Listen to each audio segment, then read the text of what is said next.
इतिहास।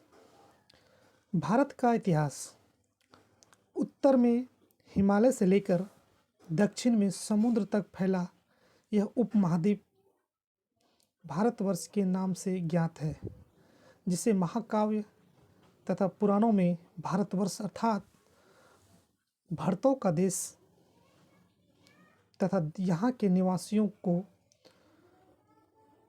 भारतीय अर्थात भारत की संतान कहा गया है। भरत एक प्राचीन कबीले का नाम था।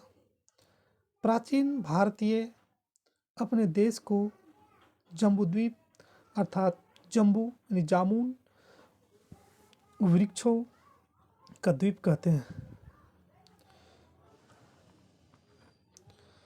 प्राचीन ईरानी इसे सिंधु नदी के नाम से जोड़ते थे, जिसे वे सिंधु न कहकर हिंदू कहते थे। यही नाम फिर पूरे पश्चिम में फैल गया और पूरे देश को इसी एक नदी के नाम से जाना जाने लगा। यूनानी इसे इंदे और अरब इसे हिंद कहते थे। मध्यकाल में इस देश को हिंदुस्तान कहा जाने लगा। यह शब्द भी फारसी शब्द हिंदू से बना है।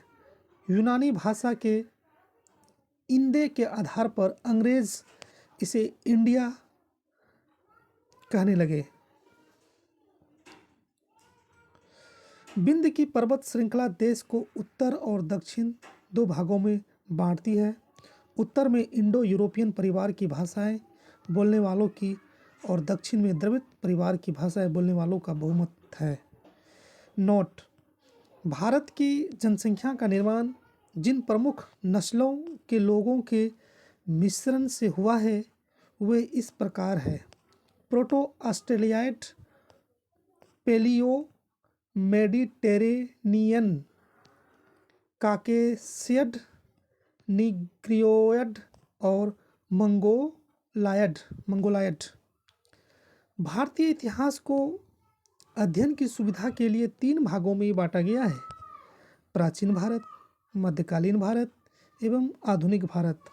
नोट: सबसे पहले इतिहास के 3 भागों में बांटने का श्रेय जर्मन इतिहासकार क्रिस्टोफ सेलियरस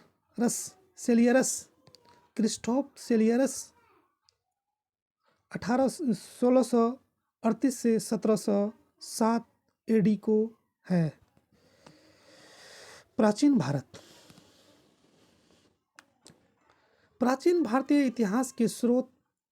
प्राचीन भारतीय इतिहास के विषय में जानकारी मुख्यतः 4 स्रोतों से प्राप्त होती है: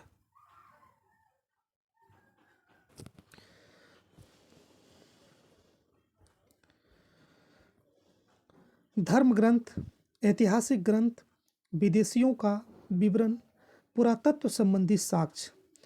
धर्म ग्रंथ एवं ऐतिहासिक ग्रंथ से मिलने वाली महत्वपूर्ण जानकारी।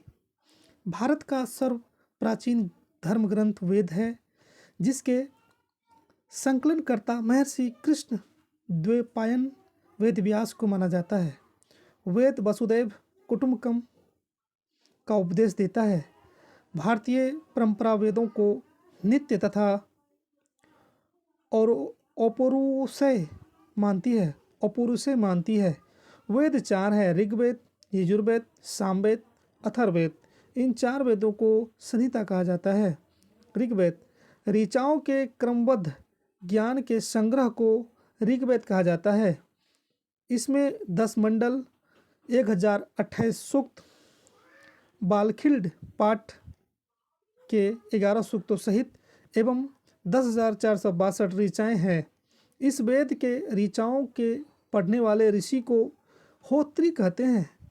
इस वेद से आर्य के राजनीतिक प्रणाली, इतिहास एवं ईश्वर की महिमा के बारे में जानकारी मिलती है। विश्वामित्र द्वारा रचित ऋग्वेद के 3 मंडल में सूर्य देवता सावित्री को समर्पित प्रसिद्ध गायत्री मंत्र है। इसके 9वें मंडल में देवता सोम का उल्लेख है। इसके 8वें मंडल की हस्तलिखित ऋचाओं को खील कहा जाता है। चातुर्वर्ण समाज की कल्पना का आदि स्रोत ऋग्वेद के 10वें मंडल में वर्णित पुरुषोक्त है, जिसके अनुसार 4 वर्ण ब्राह्मण, क्षत्रिय, वैश्य तथा शूद्र आदि पुरुष ब्रह्मा के क्रमशः मुख, भुजाओं, जंघाओं और चरणों से उत्पन्न हुए। ऋग्वेद के कई परिच्छेदों में प्रयुक्त अधन्य शब्द का संबंध गाय से है। धर्मसूत्र 4 प्रमुख जातियों की स्थितियों, व्यवसायों, दायित्वों, कर्तव्यों तथा विशेषाधिकारों में स्पष्ट विभेद करता है। ईसा पूर्व एवं ईस्वी वर्तमान में प्रचलित ग्रेगोरियन कैलेंडर, ईसाई कैलेंडर, जूलियन कैलेंडर ईसाई धर्मगुरु ईसा मसीह के जन्म वर्ष कल्पित पर आधारित है। ईसा मसीह के जन्म के पहले के समय को ईसा पूर्व BC, before the birth of कहा जाता है।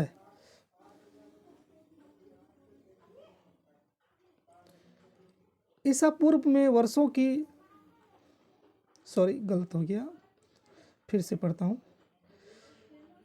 ईसा पूर्व एवं ईस्वी वर्तमान में प्रचलित ग्रेगोरियन कैलेंडर ईसाई धर्मगुरु ईसा मसीह के जन्म वर्ष पर आधारित है। ईसा मसीह के जन्म के पहले के समय को ईसा पूर्व BC कहा जाता है। ईसा पूर्व में वर्षों की गिनती उल्टी दिशा में होती है, जैसे महात्मा बुद्ध का जन्म 563 ईसा पूर्व में एवं मृत्यु 483 ईसा पूर्व में हुआ।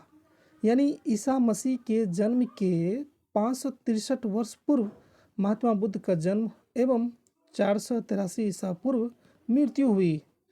ईसा मसीह की जन्म तिथि से आरंभ हुआ सन ईस्वी सन कहलाता है। इसके लिए संक्षेप में ईस्वी लिखा जाता है। ईस्वी को लैटिन भाषा के शब्द एडी में लिखा जाता है। वामन अवतार के 3 पंगों के आख्यान का प्राचीनतम स्रोत ऋग्वेद है। ऋग्वेद में इंद्र के लिए 250 तथा अग्नि के लिए 200 ऋचाओं की रचना की गई है। प्राचीन इतिहास के साधन के रूप में वैदिक साहित्य में ऋग्वेद के बाद शतपथ ब्राह्मण का स्थान है। ऋग्वेद